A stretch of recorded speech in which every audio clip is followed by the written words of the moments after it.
Good morning po. Habang January, Happy New Year po. Nung nakaraan po ay pinag-aralan natin yung kahalagahan na doctrine o aral ni Kristo. Kung ating babalikan para manariwa po yung ating pinapaksa doon sa Ephesians chapter 5:13, datapot ang lahat ng mga bagay pagkasawata ay itinatanyag sa kaliwanagan, sapagkat ang lahat ng mga bagay na itinatanyag ay kaliwanagan. Kaya sinasabi niya, gumising kang natutulog at magbangon ka sa gitna ng mga patay at liliwanagan ka ni Kristo. Mag-ingat nga kayong lubos kung papaano kayong lumalakad. Huwag gaya ng mga mangmang, kundi gaya ng marurunong, na inyong samantalahin ang panahon sapagkat ang mga araw ay masasama. Kaya huwag kayong maging mga mangmang kung hindi unawain ninyo kung ano ang kalooban ng Panginoon. Okay. So dito, sasamantalahin natin, follow up po nung ating pagpapahalaga na ang isang mananampalataya po ay talagang nagsusunog ng kilay. Pag narinig niyo po yung nagsusunog ng kilay, ano yung ating pagkaunawa doon? Nagpupuyat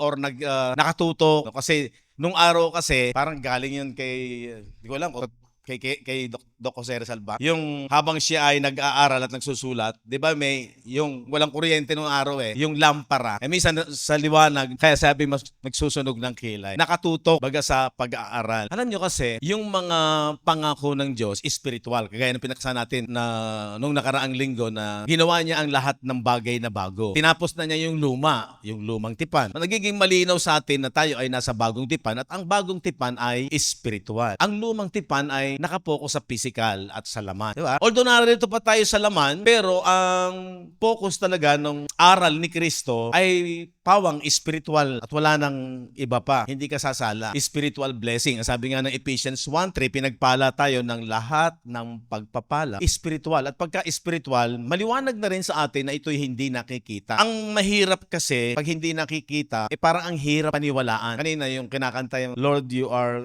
so good to me. Diba? Tapos ay sabi doon yung I can't believe, God, I can't believe how you love me. Natatawa lang ako. Alam ko naman na expression yun hindi ako makapaniwala. Baka mamaya pag kinatama, Panginoon, hindi ako makapaniwala sa pagmamahal mo sa akin. Baka sabihin na ba maniwala ka? Kasi pag sinabi mo na I can't believe, ang ibig lang sabihin nun ay hindi ako makapaniwala. Na para bang yung ilustrasyon na isang tao na niisip niya, ay, malabo akong mahalin nung babae na yun kasi mayaman siya, ang taas ng level niya, ako naman ay hindi katanggap-tanggap sa kanya. Parang ganun ba? Yung hindi ka katanggap-tanggap, ang nangyari ay ginusto ka, minahal ka, tinanggap ka, hindi ka makapaniwala. Yun ang ibig sabihin na hindi ka makapaniwala. Kasi minahal ka, hindi ka karapat-dapat sa level noong ang sukatan ay dito sa lupa, malabong mangyari, imposible. Parang ganon ang Diyos. Sa spiritual blessing, ang hirap paniwalaan na matuwid ka na. Ang hirap paniwalaan na meron ka ng eternal life. Diba? Pero sinasabi nung kanyang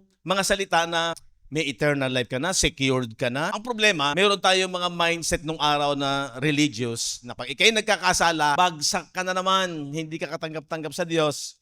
At ano mangyayari? Kailangan mong magsisi, kailangan mong mag-make up. Pero mali pala yon. Kasi yun yung mindset ng religious system na naimulat sa atin. Pero pag ikaw ay nasa pananampalataya, talaga, ay yung hindi mo nakikita, kaya kailangan mong mapakinggan ang salita. Kasi yan yung magpipicture sa'yo, kung nabubuo sa iyong isipan, kung ano yung pangako ng Diyos at na dapat mong paniwalaan. Kahit parang ang hirap paniwalaan, sana doon ka lamang sa sa expression, parang expression na, Lord, I can't believe na minahal mo ko, tinanggap mo ko, kahit hindi ako karapat-dapat. Kaya yung righteousness, sabi ko nga, yung righteousness, kailangan maging maliwanag sa atin. Dito tayo naging righteous, naging matuwid. Pag hindi mo alam na ang pagiging matuwid ay kung bakit sinabi ng Ephesians chapter 2, verse 8 to 9, tingnan natin. For by grace are you saved through faith, and not of yourselves. It is the gift of God. Regalo ng Diyos. Hindi, pag sinabing not of yourselves, una sa mga Hudyo, hindi na dahil sa kautusan na self-performance,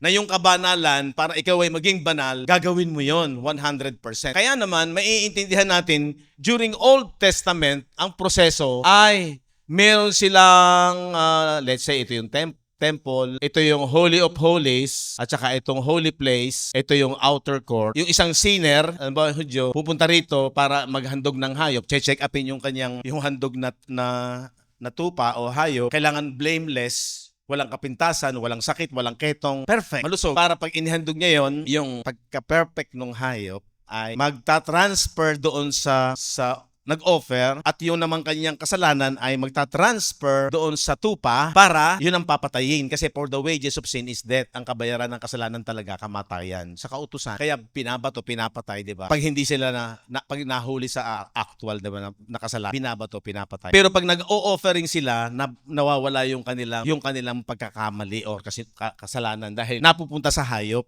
doon sa tupa at yun ay pinapatay. Nagbububo ng dugo pagkatapos inihahandog. Dito sa Holy of Holies, pag pumasok ang priest, di ba? At tinanggap yung handog, bumababa yung andyan ang glory ng Diyos. So, magiging righteous yung nag-offer. Kaya yung habang sumusunod sila doon sa pamantayan, ibig sabihin, kaya lamang sila nagiging perfect pag sinusunod nila yung pamantayan ng kautusan. Kaya masasabi mo na rin dito, may biyaya na ang Diyos in the physical aspect. Ano yung biyaya? Na tinuruan sila na maghahandog ng hayop. At kailangan perfect para maging katanggap-tanggap yon. Kaya masaya sila for 1 year, declared sila as righteous for 1 year. At pag ang Diyos ang nag-declare, galing kasi sa instruction niya, galing sa kanyang salita. At pag ang Diyos ang nag-declare, yung si Balak, yung hari, na nagbalak na galit siya sa sa mga Hebreo. At pinatawag niya si Balaam, binayaran niya si Balaam para i-curse yung congregation ng Israel. Di ba? Kaya lang nakaporma sila sa yung kanilang arrangement, parang cross yun parang cross yung formation ng Israel during that time. Andito yung lahi ni ganito, lahi ni ganyan. Nasa gitna yung mga priests.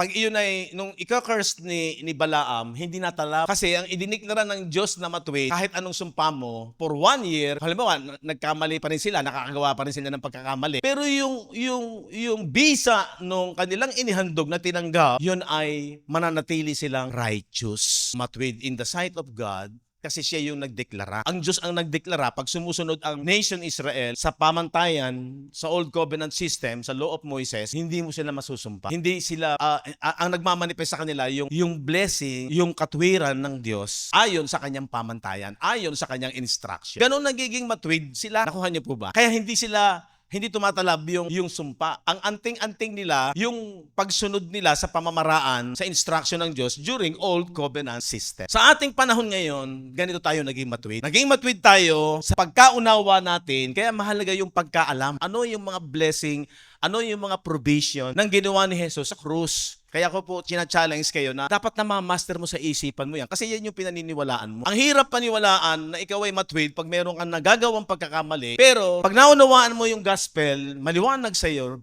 matatayuan mo yun. Makikita mo yung tunay na kalayaan. Bakit natapos na ang bisa ng kasalanan sa mata ng Diyos sa ating pagkataong loob kasi spiritual, sa ating espiritu kasi spiritual ang blessing. Hindi na unlike dito sa Old Covenant na yung walang kaaway na magtatagumpay sa kanila, walang sakit, puro physical. Yung manifestation, yung mga himala na nakikita, kaya sila'y kakaiba. Pero ang purpose ng Diyos doon, sila'y gawing modelo, halimbawa, sa paningin ng maraming mga bansa sa kapaligiran. Pero nabigo ang Diyos. Sasabihin niyo ba, hindi magaling mag-alaga ang Diyos? Yung kanyang plano hindi nangyari. Hindi. Wala tayong magagawa kasi yung mga tao, yung mga Hebreo, may free will sila at masyado silang natangay nung gawa din ng laman. So, sana maintindihan niyo yung kabuuan nito. Nabigo ang Diyos sa kanyang plano at pangarap sa bansang Israel. Bagaman ipinakita na niya yung the best na mangyayari sa kanila. Kaya naman, ito po ay natapos. Yung physical blessing ay natapos at ang nangyayari, ito yung bago, spiritual blessing. At ang spiritual blessing, uulitin ko po, hindi mo nakikita. Kaya sabi ng ating pinag-aaralan, nakatingin tayo sa mga bagay na hindi nakikita. Kaya yung not of works, hindi sa ating mga gawa, para tayo huwag magmalaki. Bakit? Kasi talaga namang hindi kaya ng tao, walang makapagmamalaki. Pag naunawaan mo yan, hindi ka na magiging palahato. Hindi magiging malawak ang pananaw mo. Pag maliwanag sa iyong isipan ang katotohanan na walang magiging banal sa sarili niyang gawa. Ano ba yung banal? Sinless. Wala kang nagagawang kasalanan. Kaya in the spiritual sense, namatay yung espiritu ng tao, yung isipan pa lang na contaminate na, na-corrupt na. Ephesians 4:18. Having the understanding darkened. Isip mo. Paano na darken? Guilty ka. Alam mo na bagsak ka. Alam mo na hindi mo maabot yung pamantayan ng Diyos. Una sa mga Hudyo, alam nila na hindi nila kaya mayroong proseso, di ba? Kaya lang, hindi ito perfect kasi ito nakapokus sa physical, di ba? Yung estado nila sa spiritual, patay sila. Nasa libingan sila Sangayon sa Hosea, pati sa Isaiah, sila ay nasa libingan. Yung kanilang, sa Ezekiel ay sila yung mga buto na walang buhay, kalansay, walang laman. But yun hindi sa physical, yun po sa spiritual. Yun ang kalalagayan ng nation Israel. So, ang sabi ng Hebrew 7, 8, and 9, kaya ang Old Testament ay may kakulangan, hindi siya perfect. Dahil, yun nga, nakapokus siya sa physical at saka sa flesh, sa laman. Dahil ito yung naging shadow, anino. Alam na natin ang anino, hindi totoo. Bagaman makita mo gumagalaw ang anino, pero ang nagpapatunay dyan na gumagalaw, ito yung katotohanan, spiritual. Ito yung nagbibigay buhay lang talaga sa shadow. Ito lang ang nagpapagalaw, pansamantala lang. Pero ang realidad, ang substance, spiritual. Ito yung mahirap paniwalaan kasi na ang katotohanan hindi nakikita. Ngayon, kaya sabi ng Ephesians 4:23, and be renewed in the spirit of your mind. Paano tayo babaguhin? Na yung dati mong paniniwala na nakapokus ka sa nakikita, mas paniniwalaan mo ngayon yung hindi nakikita pero sinasabi ng salita ng Diyos. Pinipicture ng salita ng Diyos, ipinapaliwanag ng salita ng Diyos sa iyong isip. Na matuwid na yung iyong inward man at circumcised na yan sa kasalanan, tapos na ang bisa na kasalanan. Kasi yung sin in the flesh sa krus ay napako, kasama na yung kautusan, una sa mga Hudyo, para matapos na yung lumang ordinansa na laging nagbibigay ng condemnation at ministry of death. Kasi sa tuwing sila ay magkakasala, may bisa ang kasalanan, patay ang kanila spiritual na kondisyon. Hindi po yung physical, yung spiritual na kondisyon. Patay ang espiritu ng tao. Kaya tinapos ni Jesus dito sa krus yung bisa ng kasalanan. Ngayon, pag hindi ka nakawala sa religious mindset, malaking problema po yun. Malaking problema yun. Kaya napakahalaga ng pag-aaral at yung doktrina nakapokus ang tao. Kailangan nating makalaya. Sino magpapalaya? Nung sabi ng John 17:17, pakabanalin kayo ng katotohanan, ang salita ng Diyos katotohanan. Ano yung salita ng Diyos? Spiritual. Hindi nakapokus sa physical. Bakit? Ito yung bago. Hindi na sa physical. Pero anong kinasanayan natin? Laging dito sa physical. Kailangan mabago yung ating isipan. Amen po ba? Diba? Kaya napaka-importante, yung salita ng Diyos magpo-form doon sa yung isip. At ang problema, contrast yung physical, contrast sa spiritual. Nasanay tayo ng makita ko muna bago ako maniwala. So iba yung physical. Paniwalaan mo sa physical. Pero pag pinag-usapan ng spiritual, kaya ito yung problema. Ang problema sa maraming mga sumisimba, may relihiyon, hindi masyadong focus sa salita ng Diyos. Ito yung spiritual. Ito yung spirit. Yung sinasabi ng John 6:63. It is the spirit that quickeneth. The flesh profiteth nothing. The word that I speak unto you, yung mga salita na naririto, lalo na nakapokus about sa gospel, sa ultimatum na blessing. The word that I speak unto you, andito yon. They are spirit. Bakit spirit itong salita ng Diyos? Kasi salita niya na may punong-puno, pero hindi mo nakikita, and they are life. Sabi dito sa Ephesians chapter 5, ang sabi nung verse 13, datapwat ang lahat ng mga bagay, pagkasawata, merong sinasawata, itinatanyag ng kaliwanagan. Yung salita ng Diyos ang magtatanyag, yung gospel ang magtatanyag ng liwanag, kaliwanagan. Hindi po yung literal na liwanag, pero nasanay tayo na nasa liwanag ka na, wala ka na sa dilim. Lagi nating ipinopokus sa physical. Kaya lang, gagamitin mo na lang yung physical, all truths are parallel, pero pag pumunta ka sa spiritual, malaking opposite yun. Pero pag ikaw ay nasa spiritual at nagliwanag sa'yo, alam niyo pong ibig sabihin ng nagliwanag, maliwanag sa iyong isipan. Kasi sabi dyan, but all things that are reproved are made manifest by the light. Asan ang light? Jesus is the light. Asan ang light ni Jesus? Yung ginawa niya para tayo mawala sa kadiliman. Ano yung kadiliman? Nung dati, darkened yung ating understanding. Wala tayong alam. Diba? Yung sabi ng Ephesians 4:18, having their understanding darkened. At saka ignorance of their mind. Pag sinabing ignorance, walang alam. Kaya napaka-importante nung knowledge. Knowledge. Pagkaalam. Saan man gagaling yung pagkaalam mo? Dito, sa salita ng ginawa ni Kristo, aral ni Kristo. So, meron po kasing yung zeal, yung parang masigasig ka, maapoy ka, yung meron kang zeal. Merong danger kung meron ka lamang zeal. Relihiyoso ka, masipag ka, gumagawa ka ng kabutihan, tumutulong ka sa iyong kapwa, meron kang zeal. Nung araw, tinuruan tayo ng relihiyon na kailangan maging mabait ka at matulungin ka. Akala natin, sapat na yon. Pero hindi natin alam, pumapasok yun sa good works. Diba? Balik natin yung Ephesians 2:8. Kumahayo ka, sala pala ang doctrine mo, may danger po doon. Masipag mong mag-soul winning, pero wala namang masama doon. Kaso mo, ang problema, pag hindi maliwanag sa iyo ang doctrine, yung work mo hindi out of faith, for by grace ye are saved. So anong grace? Ito yon. Hindi yung basta naawa lang ang Diyos. Kailangan alam mo yung ginawang kahabagan ng Diyos. You are saved through faith. Okay, through faith. Ano yung faith? Faith cometh by hearing, and hearing by the word of Christ. So pupunta ka sa Bible, pupunta ka sa salita ng Diyos. Kasi yung Old Testament hanggang New Testament, ang ibinibida niyan, yung gospel, yung ginawa ni Kristo. Kaya nagkaroon ng lumang tipan, shadow, papunta kay Christ. So babasahin mo yung Old Testament in the lens of Jesus Christ. So ang lumang tipan nagte-testify patungkol sa ultimatum blessing na inaantay ng tao na pinakamataas na blessing is spiritual. Amen po ba? Kaya maliwanag sa atin, kailangan kung mag-aral, hindi po pwede yung zeal.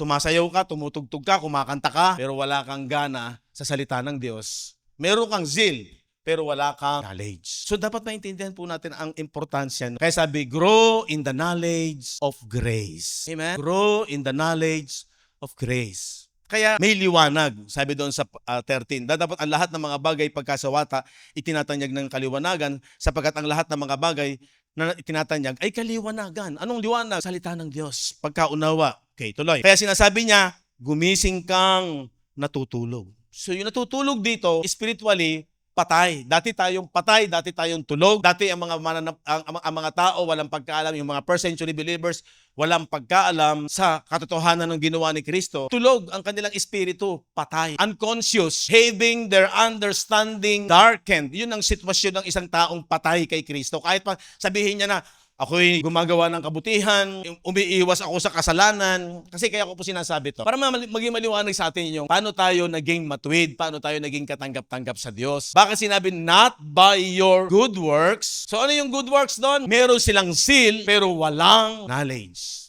Naalala ko si Ernie Barong, walang knowledge, for therein is the righteousness of God. Ito rin yung kapangyarihan. Ito yung ating anting-anting. Ito yung ating katwiran. Kaya nakakasiguro ka na yung iyong inward man, yung espiritu mo, ligtas na, secured na, meron ng eternal life. Ano pa? Ano pa po? Nasa new heaven and new earth na. Di ba ang hirap paniwalaan nun? Kasi lagi tayo nakabase nun sa nakikita, na ang langit daw ang ilantay na ginto. Puro spiritual, ano po yun message, hindi po natin pwedeng gawin yung physical. Isang bagay lang. Di ba ang hirap paniwalaan? Hindi tayo makapaniwala na gano'n na yung ating spiritual na buhay. Pero as time goes on, habang tumatagal at laging nare-repress at nagtitiwala ka, ito totoo paniniwalaan ko to, kahit hindi ko nakikita. Parang kagaya po nung last Wednesday, hindi na tayo ngayon nakapokus dun sa may gumagawa ng himala, no? Hindi na tayo nakapokus dun sa physical physical manifestation. Kasi actually, yun pong mga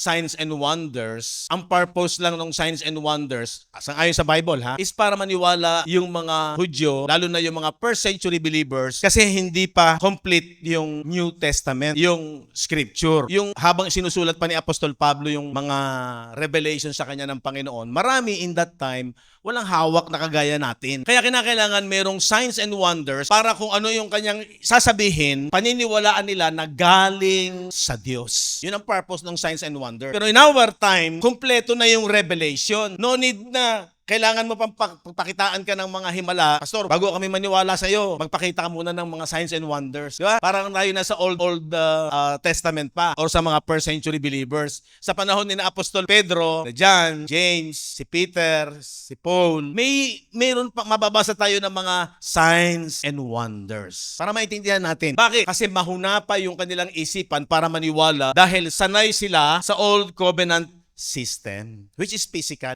Yung sinasabi ng mga apostol, yung pangangaral ni Jesus, spiritual. Kaya marami hindi makapaniwala. Ang problema ngayon, ganun pa rin. Makikita natin. Kaya dapat ang pinakamataas na authority natin, Bible. Sipin mo, milyon-milyong tao, sila ay mayroong seal, panatiko, may panata, pero malabo ang pagpapahalaga sa salita ng Diyos. Bakit? Nakapokus pa rin sila sa physical, sa sakit, para mabuhay na maganda sa lupa, payapa, para yun daw mga kahilingan, yung nire-request nila, ibigay ng Diyos, wala naman sanang masama. Pero hindi na talaga nakapokus sa physical blessing or manifestation ang sukatan ng blessing ng Diyos ayon sa bagong tipan. Kaya po natin sinasabi na ang doctrine ni Christ ay spiritual. At dapat ang binibigyan natin na mataas na authority ang salita ng Diyos. Tingnan niyo, kahinaan natin. Patungkol sa moral values. Mahalaga ba yung pamumuhay na nasa tamaang moral at hindi ka immoral? Kasi mabuhay ka ng parang balasuba sa lupang ito, may konsekwensya yan. Di ba? Hindi magiging maganda. Pero tingnan natin, dapat pag ikaw ay isang mananampalataya, mas mataas ang authority ng Bible kaysa sa moral system ng mundong ito or yung religious system. Yan ang karamihan sa religious system, nakapokus sila sa moral. Wala namang masama. Kasi maski nga yung mga Buddhists, mga monks, mga iba't ibang mga Islam, meron silang mga kailangan mabuti ang gawa. Hindi ko alam kung ano yung paniniwala nakita ko nung kami nasa Thailand. Kita mo, sincero sila. Umiiyak yung iba, yung meron silang pinapausok doon sa kanilang templo, di ba? At saka mababait sila kasi naniniwala sila sa karma. Pero ang problema, nasa knowledge ba sila ng sinasabi ng Bible? Yun ang danger. Kaya tama ang sabi, knowledge without zeal, there is danger. Zeal without knowledge, merong danger. Pag pinag-usapan yung kaligtasan at plano ng Diyos na ang tao ay magkaroon ng eternal life. So hindi dapat ang perimeter ay yung tungkol sa moral life. Kasi dapat ang mas mataas na way papunta sa moral ay ang Biblia o ang salita ng Diyos. Hindi lang yung gawa kasi hinahatulan tayo sa gawa, di ba? Ng relihiyon. Kailangan yung intention mo sa karamihan ng mga batas at moral o ruler, okay yan sa pamumuhay sa lupa. Walang masama. Pero hanggat wala kang pagkaunawa sa biblical, sabihin natin biblical ethics na tinatawag, lahat ng trabaho mo, gawa mo is good lang hanggang dito sa lupa. Pero in the sight of God, ito yung importante. Ginagawa natin ito hindi sa mata ng tao, hindi sa mata ng Diyos. Amen? Kaya dapat yung knowledge nito lumago ng lumago. Pag lumago ng lumago, dyan mo kukuhanin yung iyong moral life. Tingnan natin yung 2 Timothy 3:10. But thou hast fully known my doctrine. Sino yung salita dyan? Si Apostol Pablo. Sinong sinasabihan niya? Si Timoteo. Pag daw ang isang tao fully known my doctrine, ang aral, anong susunod? Manner of life. Dapat ganyan. Yung pagiging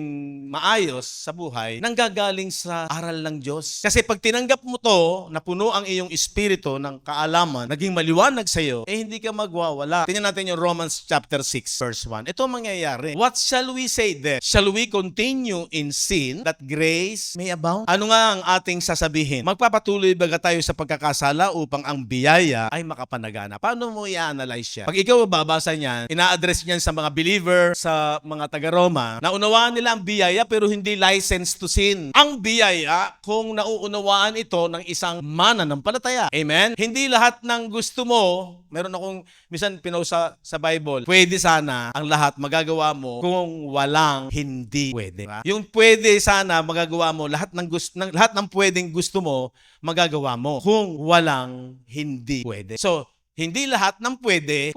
Saan ang galing yun? Sa Timothy rin ba yun? Sabi doon, lahat ng bagay ay mabuti. Pag ikaw ay nasa biyaya, lahat ng bagay ay mabuti. Pero hindi lahat ay nararapat. Diba? Ibig sabihin, oo, wala nang bisa ang kasalanan, pero habang nabubuhay ka sa lupang ito, dapat mag-manifest din. Although, hindi mo mape-perfect kasi ang nature talaga ng flesh, ito'y flesh. Pero, pag yung isipan mo napupuno ng knowledge, ng ganda, kung sino ka na sa Panginoon, ano na yung ganda ng kalalagayan mo, hindi ka na maiinggit, makukontento ka na, di ba, maapektuhan yung manner of life. Yung sinasabi, you have fully known my doctrine, ano susunod? Manner of life, pati yung patience mo, yung ginagawa mong good works, yun yung sinasabi sa 1 Thessalonians 1:3. Tingnan natin. Yung seal mo, galing dito. Hindi po pwede, meron kang seal, na wala kang alam dito. Remembering without ceasing your work of faith. Yung gawa mo, galing dito sa biyaya. Diba? Remembering without ceasing your work of faith, labor of love, yung pagpapagal mo para sa pag-ibig, dahil puno ka ng pag-ibig, and patience of hope, kasi nagtsatsaga ka kahit na minsan hindi lahat ng pangarap mo sa lupang ito, hindi mo nakukuha. Pero pagka ikaw ay walang pagkaunawa sa spiritual blessing, kaya yung iba nagiging kurap. Para bagang hindi magiging masaya ang buhay pag hindi nila nakamit yung kanilang pangarap. Kaya minsan, kahit sa maling paraan, corruption, makuha lang nila yung kanilang gustong pangarap. Kasi akala nila, yun lang ang ganda ng buhay. Parang ang katwiran mo, ay total, mamamatay din naman. Kumain ka ng bawal, mamamatay ka. Kumain ka ng hindi bawal, mamamatay ka. Diba? So, Hindi ka makikiisa doon, di ba? Magiging maayos din ang buhay mo kasi hindi yan ang focus ng kaligayahan mo kasi hindi ka na maiinggit. Kaya nagkakaroon ka ng pagtitiyaga, meron ka kasing inaasahan. Yung knowledge, meron kang sa isipan mo na pangako ng Diyos na kung hindi ko man naranasan yung pangarap kong ganda ng buhay sa lupang ito, okay, nagsusumikap tayo pero kung nag-fail ka, hindi ka pa rin totally hopeless. So hindi dahil meron kang blessing na sapat na magbibigay sa iyo ng kaligayahan at yun yung future na pangako ng Diyos habang nabubuhay ka sa lupang ito. Although nasa atin na yon, pero hanggat nabubuhay ka sa laman, hindi mo pa lubusang nakakamit sa pananaw, sa physical. Pero in the spiritual, sa pangako ng Diyos, nasa atin na yung eternal life. At ang sabi ni Paul sa Philippians, far better. Amen? So yun yung kagandahan nung mayroon kang aral, doctrine. Kaya po, ini-encourage natin yung bawat isa na kailangan mag-double time tayo. Di ba sabi dito sa although yung sitwasyon ng Ephesians chapter 5 ay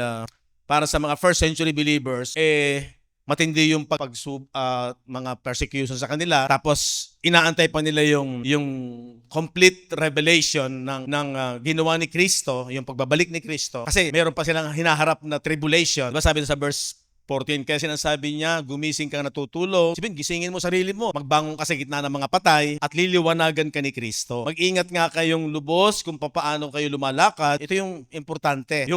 Yung pamaraan ng pamumuhay natin, huwag tayong gumaya sa mga natutulog. Huwag tayong gumaya sa mga nasa kadiliman dahil tayo ay anak ng kaliwanagan. Pag maliwanag sa iyo yung pangako ng Diyos. Sabi diyan, huwag gaya ng mga mangmang kung hindi gaya ng marurunong. So, pag meron kang aral ni Kristo, ikaw ang marunong. Nasa iyo ang pag-iisip ni Kristo. Si Kristo ang iyong karunungan, kaalaman. Sabi diyan, na inyong samantalahin ang panahon sapagkat ang mga araw ay masasama. In their time kasi, talagang evil yung days nila. Pero kung i-apply natin yan sa ating panahon ngayon, huwag kang patangay na nauubos yung panahon mo, nauubos yung oras mo. Hindi naman ibig sabihin na hindi ka na makakapag-e-enjoy. No? Hindi naman ibig sabihin ay parang pinatay na yung enjoyment mo. Hindi po tayo ganon. Kaya lang, magpakatalino din tayo. Unahin muna natin yung tayo mapuno ng kaalaman. So, yung sinasabing samantalahin natin ang panahon, sabi dyan, huwag maging mangmang sapagkat ang mga araw ay masama, kaya huwag kayong maging mga mangmang, kundi unawain ninyo kung ano ang kalooban ng Panginoon. At huwag kayong magsipaglasing ng alak. Anong ibig sabihin nun? Yung dito na lang yung enjoyment mo. Si Jesus gumawa ng alak. Depends. Pero ang ibig sabihin niya, hindi ka dapat dito lang magpakaligaya.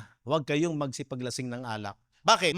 Malalasing ka ng kaligayahan lamang ng mundong ito. Lagi mo na lang hahanapin yung enjoyment ng mundong ito. Itong magsipaglasing ng alak, hindi po ito literal. Ang tinutukoy nito, yung nalasing ka na lamang ng kaligayahan dito sa mundo at nawalan ka ng time sa mas maganda at mas magaling at mas may malaking pakinabang. At yun nga yung pangakong espiritual ng Diyos. So sana po, naintindihan ninyo na hindi po naman tayo bumalik sa sistemang noong tayo ay mga hindi po born again malaya tayo sa mga ating oras pagkatapos nung na born again huwag ka nang a-attend ng ganito, wag ka na. Hindi po naman ganon. Kaya lang, pag ating pinag-aralan, dapat kung bakit meron po tayong in-announce na every last Sunday, kung po pwede sana. Ito naman po ay bilang pong mentor nyo, ini-encourage ko kayo. Kasi yung ating time, matakan nyo, yung time natin, pag tayo lumampas ng 1 oras, parang sobra na di ba?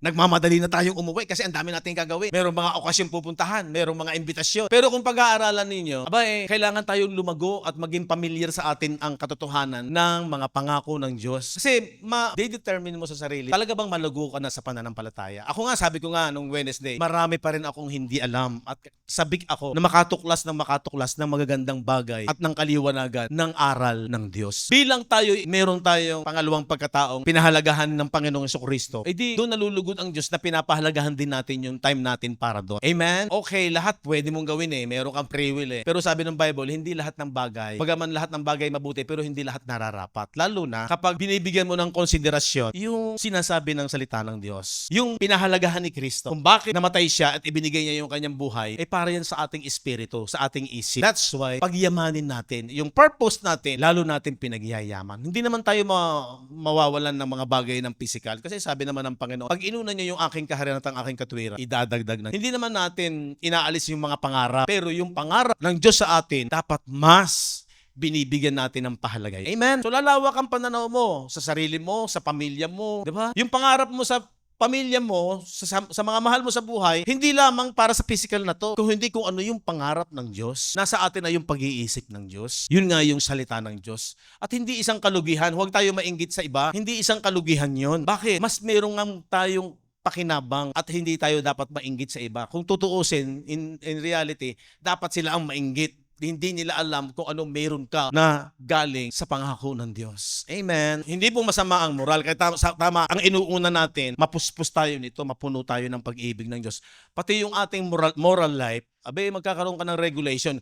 Hindi lahat ng magwawala ka. Okay, bumabagsak tayo. Wala namang perfect. Pero kung hatulan man tayo ng religious system, hayaan mo sila, huwag kang matangay doon. Basta ang mahalaga, ang mataas na authority sa atin, ang salita ng Diyos. Amen? Okay, tingnan ninyo. Kaya sabi dito, ang mahalaga dito, ano ang laman ng isip at puso mo? Di ba, sa law, hinaitin ka ni Jesus. Tumingin ka lamang na merong masamang pagnanasa. Sa isip pa lang, sa mata ng Diyos, bagsak ka na eh. Wala ka pang ginagawa sa kapwa. Nung wala pa yung biyaya, hinaitin ni Jesus yung law na tumingin ka lamang sa isang babae na merong masamang pagnanasa, nangangalunya ka na. Guilty sila lahat doon. Bakit sila guilty lahat? Kasi nananahan sila sa laman. At yung laman, hindi pa nakakatulan. Kaya yun ang plano ng Diyos. Yung ating laman, may nature yan. Okay? Hindi tayo nagiging hypocrite. Ano yung hypocrite? Palahatol. Yan ang religious mindset ng iba. Yan yung ating nakasanayan. Lagi tayo nagbe-base sa nakikita natin. Tama? Diba?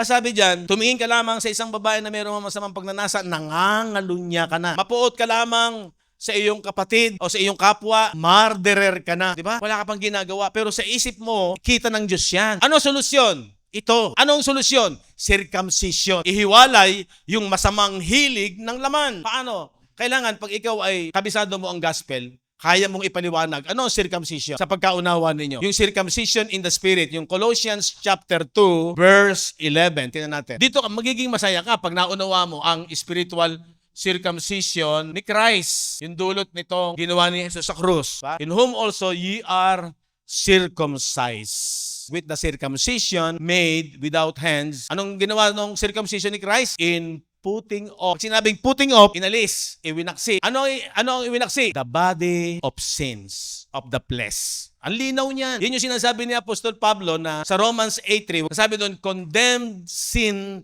in the flesh. Doon sa flesh ni Christ, hinatulan yung makasalanang laman ng bawat tao. Lahat tayo ay mayroong lamang nanahana ng kasalanan. Anong ginawa ni Jesus? Kasi lahat ay bagsak, walang matwid. Kaya noon, yung mga religious mindset, pag nakahuli nung nangalunya, di ba? Hinahatulan. Ano sinabi ni Jesus? Sige, yung walang kasalanan sa inyo, siyang unang pumulot ng bato at pumukul sa kanya. May nakabato ba? Wala. Anong ibig sabihin? Kahit hindi ka nangalunya, guilty ka rin. Alam nila kasi yung pamantayan. Kasalanang maliit sa paningin ng tao at kasalanang malaki sa isip pala at yung ginagawa, bagsak sa mata ng Diyos.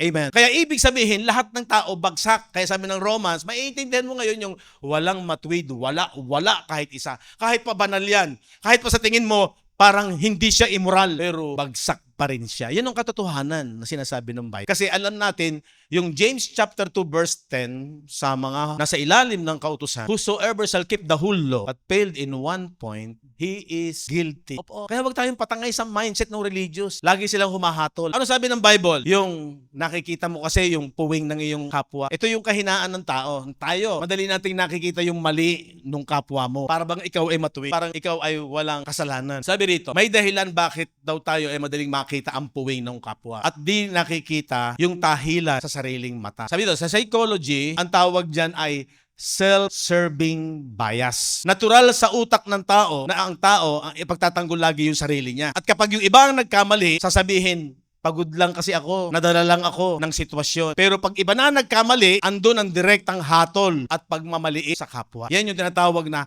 self-serving bias sa mga psychologists. Pangalawa, yung blind spot bias. Ano yung blind spot bias? Karamihan, mas objective sila sa iba. Kahit na pare-pareho lang tayong may kahinaan, pero according sa neuroscience, mas bilis mag-judge ang utak. Bilis tayo maghatol sa iba. Kapag iba ang tinitingnan, pag sa iba ka nakatingin, mabilis yung utak daw natin, ang bilis humatol, di ba? Kapag iba ang tinitingnan, pero pag sarili na pumapasok na siya sa defense mode, may depensa siya.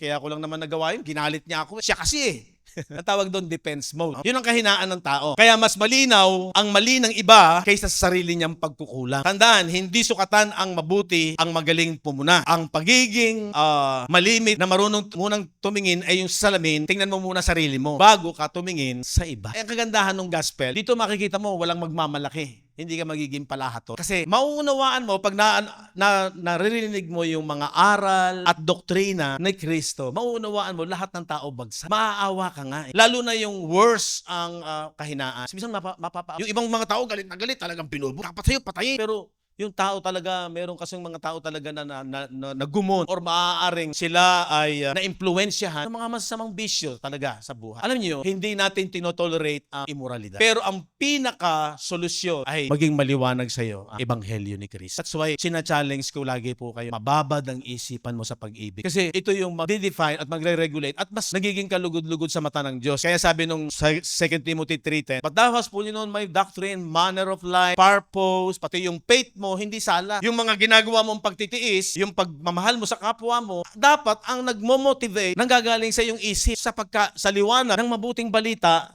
ni Kristo. Amen po ba? Diba? So yun ang dahilan. Welcome sa atin kahit na minsan si kapatid na ganun, parang ganyan ang buhay. Hayaan mo lang. Hindi natin tinotolerate yun. Ang importante kung bakit natin sentro ang pinag-uusapan ay ang pag-ibig ni Kristo. Yun yung pag napuno at nagliwanag. Kailangan lang magliwanag. Kasi hanggat hindi nagliliwanag, kahit sino man tao, gumawa ka naman ng mabuti, pero sa paningin ng Diyos, wala din yan eh. Not by your good works. Pakinabang lang yan sa mata ng ibang kapwa mo tao. Hindi ko malilimutan yung totoong pangyayari po na mayroong isang pamilya na ipinagmamalaki yung isang asawang lalaki na siya ay parang mataas ang moral. Alam nyo, napakalungkot nung bandang huli nung namatay yung lalaki. Sa buong panahon ng pagsasama nila, perfect yung kanyang asawang lalaki sa paningin ng mga mahal sa buhay, kanyang asawa. Pero alam nyo, nung siya ay nakalagay na doon sa nakaburol na, yung babae iyak ng iyak at sinusuntok yung, bakit ginawa sa akin? Kasi nung namatay na siya, doon lang lumabas na meron siyang itinatagong matagal na lihi, na meron pala siyang other woman at meron siyang anak. Pero sa buong panahon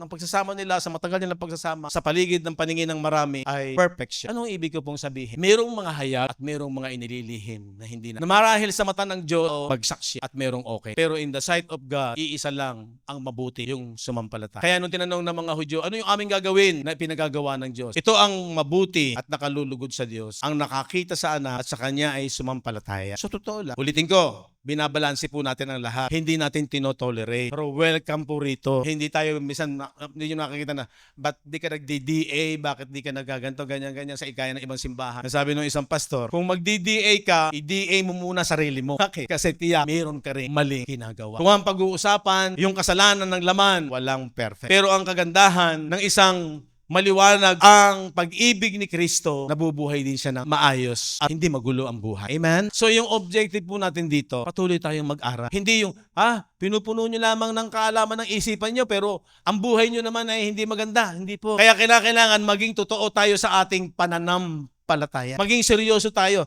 Yung katotohanan ng mga pangako ng Diyos, yung sinasabi ng kanta na, hindi ako makapaniwala na minahal mo ko ng ganito, masasabi natin yun. At yun yung magtutulak sa atin kung bakit magkakaroon ka ng maayos na pamumuhay, bagaman hindi perfect, pero magkakaroon ka ng pagtitiyaga, self-control, yun yung bunga ng Espiritu na sinasabi ng Galatians chapter 5. Pag-ibig, kaamuan, pagpipigil sa sarili, pagpuno ka ng pag-ibig ni Kristo. Dapat ang motivation, hindi lamang ito, kung hindi yung knowledge ng pagmamahal ng Diyos. That's why, dapat po habang tumatagal, nagiging matatag ka dyan, nagiging matibay ka. Galatians chapter 5, verse 1. Di ba sabi ng Galatians chapter 4, umalis tayo sa pagkaalipin, ihihiwalay yung anak ng pangako sa anak ng pagkaalipin. Ibig sabihin, hindi po pwede na yung mindset mo ng luma, dala-dala mo pa rito sa bago. Hindi, dapat lumipas na yan. Tapos na yan. Kasi sabi ng Bible, obsolete na yan after nung AD 70. Kaya sa mga mananampalataya sa ating panahon ngayon, dito ka lang, di ba? John chapter 8, 34 and 35. Sinagot sila ni Jesus. Ito ang kausap ni Jesus, yung mga Hudyo na mga naniniwala sa Diyos. Pero hindi naniniwala kay Jesus. Di ba sabi ni Jesus doon sa 31 and 32? Sinabi nga ni Jesus sa mga Hudyong yaon na nagsisisampalataya sa Kanya, kung kayo'y magsisipanatili sa aking salita o aral, kung magkagayon nga tunay ko yung mga alagad, inyong makikilala ang katotohanan at ang katotohanan ang magpapalaya sa inyo. Mapapansin niyo po dyan, hinihimok ni Jesus yung mga Hudyo na naniniwala sa Diyos at sumusunod sa Kanya, pero they are after lamang sa mga himala, sa mga nakain nila. Pero pag dumating na sa punto ng pag-aaral, yung agenda ni Jesus about sa spiritual knowledge, hindi na nila ito tinatanggap. Kaya sabi sa 32, inyong makikilala ang katotohanan at ang katotohanan ang magpapalaya sa inyo. Pansinin niyo yung 33. Sa kanya kanilang sinagot, kami binhi ni Abraham, kailan may hindi pa naging alipin ni inumang tao, paanong masasabi mong kami magiging laya? Sa paningin nila, akala nila malaya na sila dahil sila yung mga Hudyo. Nasabi ni Jesus doon sa 34, sinagot sila ni Jesus, katotohanang sinasabi ko sa inyo, ang bawat nagkakasala ay alipin ng kasalanan. Pasinin niyo yung word akala ng mga Hudyo malaya sila. Pero hanggat hindi na tinatanggap yung aral ni Jesus na ipinapahayag niya about yung gagawin niyang kalayaan sa kasalanan, walang saysay. Sabi niya doon, ang bawat nagkakasala ay alipin ng kasalanan. At ang alipin, verse 35, ay hindi nananahan sa bahay magpakailanman ang anak. Pansinin niyo yung anak dyan, small letter A. Dito sa capital na. Ang anak ang nananahan magpakailanman. Kung palalayain nga kayo ng anak, kayo'y magiging tunay na laya. Ito yung inspirasyon dapat. Pag nakita mo talaga yung tunay na kalayaan, hindi nakapokus sa physical. Bakit? Kasi ang tinutukoy dito ni Jesus, yung mga Hudyong yun na ayaw maniwala sa aral ni Kristo, sa salita ni Kristo. Diba sabi nung 31, kung mananatili sa inyo ang aking salita, kayo nga'y tunay kong mga alagad. Makakalaman ninyo ang katotohanan at ang katotohanan ang magpapalaya. Sumusunod sila, naniniwala sila kay Jesus, pero sa aspeto lamang nung himala sa mga pinapakain. Pero dun sa aral, kaya hinihimok niya na manatili sila sa aral, sa salita, dahil ang blessing noon, kalayaang espiritual. Sabi nila, hindi kami alipin ng sino man tao. Pinagmamalaki nila na sila'y naniniwala sa Ama, pero ayaw nila ng doctrine ni Christ. Ano sabi ni Christ? Ang nagkakasala ay alipin ng kasalanan. Dito natin maiintindihan yung ganda ng gas. Dito, pinalaya tayo sa kasalanan. Dito, naiintindihan mo, kailangan alam mo, bakit tapos na ang bisa ng kasalanan. Sa isip mo, nanggaling sa salita ng Diyos, nasa ministry ka na ng reconciliation, alam mo na yung circumcision, na yung body of sin, na nananahan sa kasalanan, tinapos na ni Jesus, sang-ayon sa Romans 8:3, hinatulan ang kasalanan sa kanyang laman. Kaya yung laman, namatay, inilibing, hiwalay na secure na yung inward man, yung espiritu mo. Kaya, tapos na yung bisa ng kasalanan. Sa isang sumampalataya sa ginawa ni Kristo na na-condemned na yung sin in the flesh, inihiwalay, namatay at inilibing. So, napipicture doon sa iyong isipan yung nangyari sa sinful flesh. Paniniwalaan mo yun. Kasi yun yung legit sa spiritual world, sa mata ng Diyos. Yan yung pananampalataya. Hindi mo nakikita, ang hirap paniwalaan, hindi ka magbe-base sa carnal knowledge.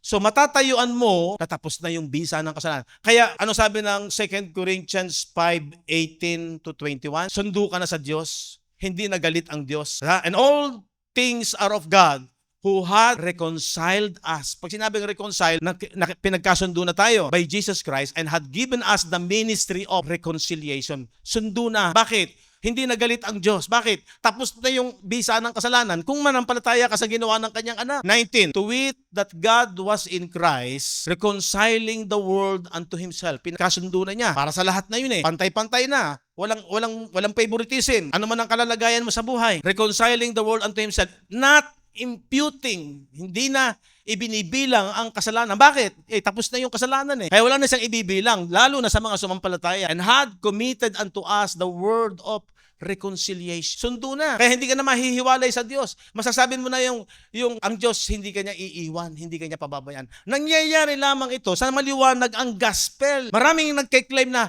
hindi na ako iiwan. Pero pag nagkasala, hiwalay na naman sa Diyos. Iniiwan na naman ng Diyos. Pero pag maliwanag sa iyo ang gospel, sangayon sa kanyang aral, hindi ka na alipin ng kasalanan. Nakagaya ng kausap ni Jesus na mga Hudyo doon sa John chapter 8 ang nagkakasala. Bakit sila nagkakasala? Hanggat hindi nila tinatanggap yung aral ni Kristo. Habang pinuproklama niya yung kanyang gagawing kalayaan sa kanila at ayaw nilang maniwala kay Kristo, sila ay alipin pa rin na mga kapatid, ganito kapalad tayo na naiintindihan natin yung liwanag ng gas. Hindi na tayo anak ng kadiliman. Sabi ng Ephesians chapter 5, anak tayo ng kaliwanagan. Kaya habang nabubuhay tayo, samantalahin natin ang panahon. Galatians chapter 5 verse 1, stand fast therefore in the liberty wherewith Christ had made us free. Sa kalayaan, pinalaya tayo ni Kristo. So relate yan doon sa yung mga Hudyo, nagmamalaki sila, akala nila malaya sila, pero sila'y alipin ng kasalanan dahil hindi nila pinakikinggan ang aral ni Kristo, yung doctrine ni Christ. Kaya sabi dito, sa kalayaan, pinalaya tayo ni Kristo. Malaya ka na. Pero anong dapat pa natin gawin? Magsitibay nga kayo at huwag na kayong pasakop na muli sa pamatok ng pagkaalipin. Ibig sabihin,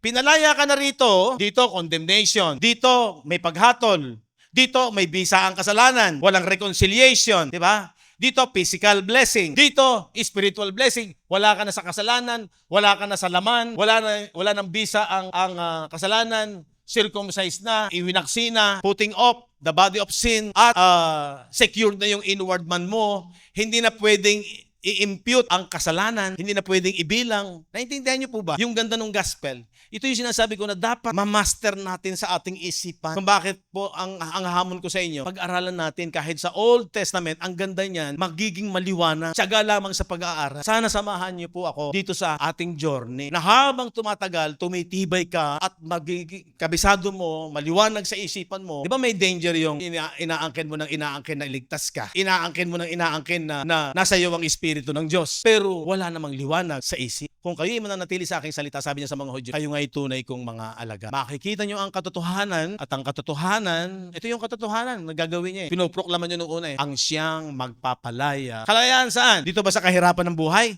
Hindi. Sa sakit ba? Hindi. Nung araw, lagi tayo, by His stripes, you are healed. Sa natin yun hinuhugot. Physical. O sige, di gawin mo yun. Malaya ka naman kung anong gusto mong pag-interpret sa sarili mo. Hindi ka na naunawaan na yun ay spiritual. Ang para sa atin, habang nananampalataya ka, pag-aari ka ng Diyos. At kahit na mayroong death threat noon kina Peter, hanggat gusto pa ng Diyos na gamitin sila, hindi sila magagalaw. May nangyayaring sila'y naliligtas. Para sa akin, dito habang nabubuhay ka sa lupa, iingatan ka ng Diyos. Dumating man ang sakit, dumating man yung mga panganib. Hanggat ibig niya na mabuhay ka, hawak ka ng Diyos eh. Pero pag dumating talaga mamamatay ka. Pero panghahawakan ko, by His stripes you are healed. Spiritual healing po yun. Na yung sakit na nagpaalipin sa tao sa kasalanan, ginamot ni Jesus. Tinanggal niya. Inopera niya yung through circumcision, yung cancer, yung body of sin, sinasabi doon sa circumcision ni Christ, putting off the body of sin, yun yung inopera. Operation made without hands. Yun yung inopera. Yung sakit na yun na nagbigay ng kamatayan. Alam naman natin na ang cancer nagbibigay ng kamatayan. Pero ang nature nun, spiritual po yun. Amen. Diba? Nasa sa atin na yun. Kung talagang tatanggapin mo ang katotohanan ng salita ng Diyos. Kaya ang challenge po, lahat naman tayo nagkakamali. Pero dapat yung pride, kainin na natin yun. Maski po ako, pag meron kong sinadya sa akin, pwede po, kung nakita kong tama, ang maganda lang sa atin, dapat close tayo. Kung meron ka nakikita, sabihin mo. Huwag tayong gumaya sa iba. Yung magkakasama sa bahay, yung dinadaan sa social media yung kanilang damdamin. Uso ngayon yan, ba? Dinadaan nila sa social media yung kanilang damdamin. Yung palang sinasabihan nila, andun lang sa kanyang tabi.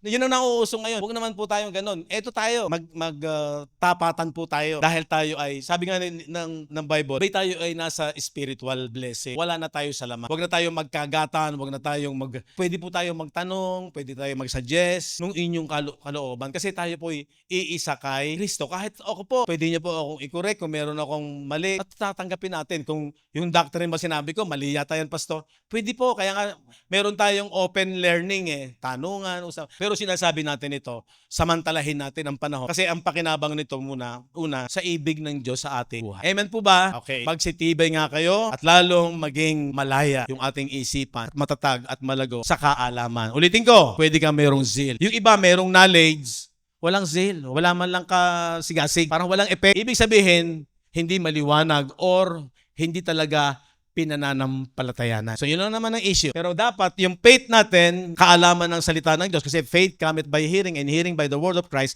at yun ang magbibigay sa iyo ng zeal. Amen.